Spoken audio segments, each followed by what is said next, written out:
Que história é essa de Malcom no Corinthians? Bom, o Malcom, filho do Terrão, todo mundo sabe, né? Jogador que passou por várias equipes da Europa, inclusive, né? Tava mais recentemente no Zenit, fechou com o Al Hilal, foi um dos destaques na grande vitória, histórica vitória do Al Hilal sobre o Manchester City no Mundial de Clubes, e depois acabou eliminado pro Fluminense nessa Copa do Mundo, e depois de umas rusgas internas ali, tanto na discussão com torcedores, o Malcom acabou não estando mais nos planos, segundo a imprensa saudita, do Simone Inzaghi, que é um novo técnico, ex-técnico da Inter de Milão, finalista da Champions, inclusive, que se transferiu para o Al Hilal e está fazendo uma reformulação no elenco, né? Tem outros jogadores que podem ser liberados, até o Renan Lodge pode entrar nessa barca. E eles encaminham uma rescisão contratual. Ele tem contrato até 27, né? Mas se ele ficar livre no mercado agora, bom, a gente está falando de um jogador de 28 anos, que tem uma identificação com o Corinthians, de muita velocidade pelos lados do campo e que, se voltasse agora para o futebol brasileiro, ainda teria, inclusive, um potencial de seleção brasileira, por que não? O Malcom é um cara que talvez ele não tenha dado certo, entre aspas, o quanto a gente achava que ele poderia dar, pela característica mesmo, né, do jogador brasileiro, de lado de campo, de beirada, de intensidade de jogo, de muitos gols, né? O Malcom sempre foi um cara que buscou o gol, mas assim, ainda é um cara que tem muita lenha para queimar. E repito, uma identificação com o Corinthians. E ele mesmo já declarou que pretende... É aquela história do encerrar a carreira, né? Mas ainda está muito cedo para ele encerrar a carreira. Mas daqui a pouco, né? Isso pode ser abreviado.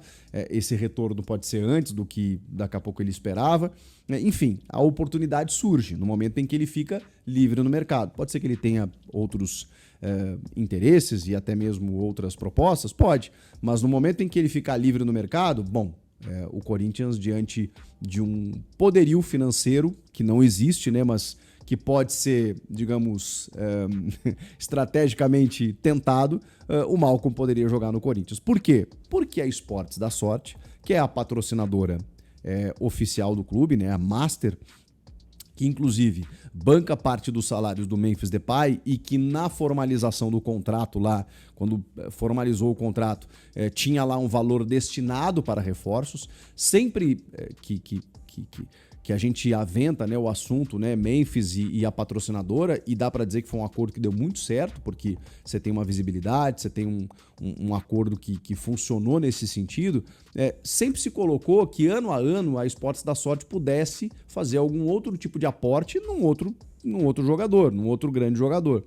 Só que dessa vez não foi uma questão colocada pelo clube, pelo torcedor, por uma mera especulação de rede social. Foi a própria patrocinadora que simplesmente provocou. Fez uma pesquisa, uma enquete, colocando exatamente essa situação, né, de que o Malcom gostaria de encerrar a carreira no Corinthians e tudo mais, e perguntou se o torcedor apoiava a volta do Malcom. Isso realmente gerou um rebuliço na rede social. Ninguém confirma, né, uma negociação ou que isso faz parte já de uma chamada, de uma prévia, né, do que a Esportes da Sorte poderia fazer. Ninguém sabe ainda se isso efetivamente poderia acontecer, mas vamos lá, né? É curioso a patrocinadora oficial, a patrocinadora colocar o nome do Malcom pro torcedor, sabendo, né, da identificação que tem, e é um jogador que se enquadra nas características necessárias do time do Dorival Júnior atual. Todo mundo sabe, o Corinthians estava negociando com o Biel, inclusive, que precisa de um jogador desse nível, dessa característica. E nós estamos falando aí de uma prateleira muito superior. Nós estamos falando de um cara que tem, repito, potencial de seleção brasileira, jogando no Brasil aqui, inclusive, que poderia estar jogando na Europa, tá no Al Hilal, que é um clube europeu, dá para dizer assim, dentro da Arábia Saudita, né, pelo investimento que faz. Então o Malcom, ele tá num nível, e pela idade que tem, pela identificação com o clube, ele seria aquele cara da solução, o cara que chega e resolve os teus problemas. Mas ele não deve ser barato. Tendo a rescisão com o Al Hilal, ele vem livre de custos. E aí você negocia, né, luvas, salários e outras questões aí com o apoio da patrocinadora, porque se a patrocinadora deu essa chamada na rede social, eu acho que ela está disposta a investir num nome como esse, até porque aí o retorno seria garantido, né? Você está falando de um cara que traz mídia, traz marketing, traz o torcedor de volta e tudo mais. Enfim, a gente vai ter que aguardar para saber se isso vira alguma coisa. Agora, não deixa de ser curioso, falando mais uma vez sobre isso. Gente, a intertemporada continua, mas nessa terça-feira o elenco ganha folga e retoma na quarta. Depois, nessa segunda-feira, outros trabalhos aconteceram, né? O Yuri ainda sem trabalhar com bola, ainda na parte interna, assim como o Diego Palacios. O Palacios não está indo mais para treinamentos, exatamente para que o Corinthians consiga efetivar a negociação com o Austin FC lá da Major League Soccer, porque tem um medo, né, de ter algum problema físico, clínico no Diego Palacios, então assim, retirou o cara de circulação mesmo, deixou ele na academia para que ele não tenha nenhum tipo de problema físico e não atrapalhe a negociação, que é uma negociação que até não é tão vantajosa assim para o Corinthians, mas é mais para, digamos assim, se livrar do problema. Empresta o cara, os caras vão pagar os salários, mas o Corinthians ainda segue pagando direito de imagem, luvas e outras questões, mas pelo menos alivia uma parte da folha do pagamento e tira o cara ali de circulação, já que ele não está nos planos, não vai ser aproveitado. Então, o Palácio já foi retirado dos treinamentos e o Corinthians aguarda, né, essa concretização do negócio com o Austin FC. E sobre o Carlos Vinícius, eu não falei no vídeo anterior, que é um centroavante, todo mundo sabe, brasileiro, né, que estava lá no Fulham, que está sem contrato e que pode ser reforço do Corinthians, ainda pode ser reforço do Corinthians, isso ainda está em tratativas, por quê? Porque ele não tem números tão significativos mais recentes. Então, o departamento de scout, análise, né, do Fabinho Soldado, lá, e de todo mundo que acompanha todo o processo de uma contratação, eles estão minuciosamente estudando o caso do Carlos Vinícius. Se é um jogador que pode se encaixar dentro da necessidade que o clube tem, ele é centroavante, ele não é um cara de área fixo lá, ele tem mobilidade, mas ele é um camisa 9. Hoje o Corinthians tem o Héctor Hernandes e o Yuri Alberto. O Héctor, a gente sabe que não correspondeu tanto assim, e o Yuri tá machucado, mas vai voltar e pode ser vendido. Então seria uma alternativa ali, a prioridade é lado de campo, mas talvez não seria tão estranho você ir atrás de um 9, justamente porque quando você não tem o Yuri, você não tem uma reposição, né? O Héctor não corresponde, o Pedro Raul, inclusive, foi para o Ceará exatamente por isso, porque não era o cara que dava conta do recado. Aí você tem um cara de uma rodagem interessante na Europa, por algumas boas equipes, né? Mônaco, Benfica, aí tudo bem, tem o Rio Ave de Portugal, tudo mais, o Galatasaray mais recentemente, o Fulham na Inglaterra, mas ele tá num jejum aí de mais de um ano sem marcar. Ele na última temporada, inclusive, poucas vezes entrou, acho que tem 5 participações aí, não fez nem gol, nem assistência.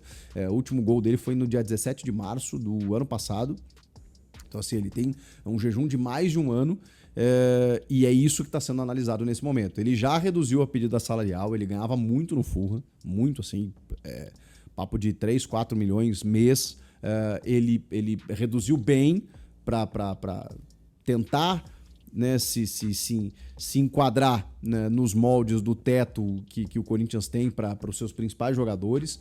Mesmo assim, é um salário alto para você apostar num jogador que não está com desempenho recente tão bom. Então, é isso que está sendo avaliado nesse momento. Eu acho que é um jogador interessante e até pelo nível de futebol que ele já demonstrou, fazendo gols, inclusive, acho que pode retomar, tem idade para isso. 30 anos jogando no futebol brasileiro, pode ser que ele resgate esse futebol que ele já demonstrou. Mesmo em... são equipes medianas, né? A gente não está falando da primeira prateleira da Europa, mas a gente está falando de equipes que competem contra essas grandes equipes. Então o nível acaba sendo interessante. E ele se mostrou, especialmente no Benfica, onde ele fez muitos gols. Depois teve um começo bom no Fulham ali, depois aí acabou sendo emprestado pro Galatasaray, voltou e aí não conseguiu jogar tanto assim, mas é um cara que já mostrou futebol, já mostrou capacidade técnica, já mostrou bons enfrentamentos, e aí a gente tá falando de um nível interessante, né? Tá falando de um Corinthians que tem um setor ofensivo muito bom, muito importante. Eu acho ainda que seria uma boa, dependendo do custo-benefício, claro, para você tentar entender se ele se encaixa. E é isso que Fabinho Soldado e sua equipe estão avaliando nesse momento. Vocês apoiam a contratação? E sobre os outros assuntos que eu citei aqui, Malcom, Diego Palacios e todo o resto, comenta aqui. Inscreva-se no canal e eu volto na próxima. Tchau. Para de falar sobre o Corinthians, queria te atualizar sobre Carlos Vinícius, centroavante de 30 anos de idade, que é torcedor do Corinthians, tem feito todo o esforço do mundo para se acertar com o Timão, mas ainda não existe um acordo. Queria contar que o Carlos Vinícius já baixou sua pedida 2 vezes. É bem verdade que a primeira rodada de negociações com o Corinthians tinha o Carlos Vinícius pedindo um pacote bem superior a R$1 milhão. Livre no mercado, ele gostaria, entre salários, direitos de imagem e luvas, de ganhar perto de R$1.300.000 por mês. Diante da negativa do Corinthians, o Carlos Vinícius fez uma pequena redução e já aceitou uma outra segunda redução, que faria com que o Corinthians pudesse contratá-lo hoje por menos de R$1 milhão mensais. Importante contar também que o Carlos Vinícius confia tanto no seu taco que já topou inclusive assinar contrato de uma temporada com o Alvinegro. Ele confia que vai se valorizar e que se o Corinthians não quiser ficar com ele depois de um ano, não lhe faltarão propostas. A interpretação do Carlos Vinícius é de que depois de rodar a Europa praticamente inteira, ele tem capacidade e potencial para fazer sucesso no futebol brasileiro. Mas, Nicola, o Corinthians precisa de um centroavante? Na teoria, sim. Na prática, a prioridade se dá por atacantes de velocidade e esse talvez seja o grande ponto para que o Corinthians ainda não tenha fechado o contrato com o Carlos Vinícius. Dorival Júnior tem batido muito na tecla sobre a necessidade de jogadores de velocidade, de bom drible, 1 contra 1. Não é o caso do Carlos Vinícius, que se juntaria a Yuri Alberto e Memphis Depay na função de centroavante. Nicola, mas o Yuri vai ser vendido ou não? A tendência nesse momento é que não. Enfim, aguardemos cenas dos próximos capítulos. As tratativas entre Corinthians e Carlos Vinícius existem, não estão fechadas e ele precisa de uma resposta rápida do Timão, até porque tem 2 ofertas da Arábia Saudita e os sauditas têm cobrado uma posição. Fala fiel, as finanças do Corinthians estão sobre o foco e o presidente interino admitiu que o clube vive um cenário de terra arrasada, o que isso muda na hora de agir no mercado. Reportagem que o presidente andou citando que o Corinthians anda aí como terra arrasada. O mandatário interino classificou a situação financeira do clube como deficitária, com um pouco dinheiro em caixa. Essa declaração é séria, reflete a dificuldade de investir pesado, obrigando o Timão a olhar para opções mais baratas, base, empréstimos e atletas gratuitos. A gestão atual deverá priorizar o alívio imediato ao caixa, renegociações e negociações por jogadores sem custo elevado. Logo, fiel, a torcida deve apoiar a manutenção de jogadores chaves, reforços de baixo custo e foco no planejamento financeiro. Essa é a sóbria realidade. Comenta aí, você acha que essa postura transparente da diretoria é bom ou acha que falta uma ação imediata? Deixe o seu like, se inscreve no canal, ativa o sininho. Até a próxima. Valeu e vai Corinthians!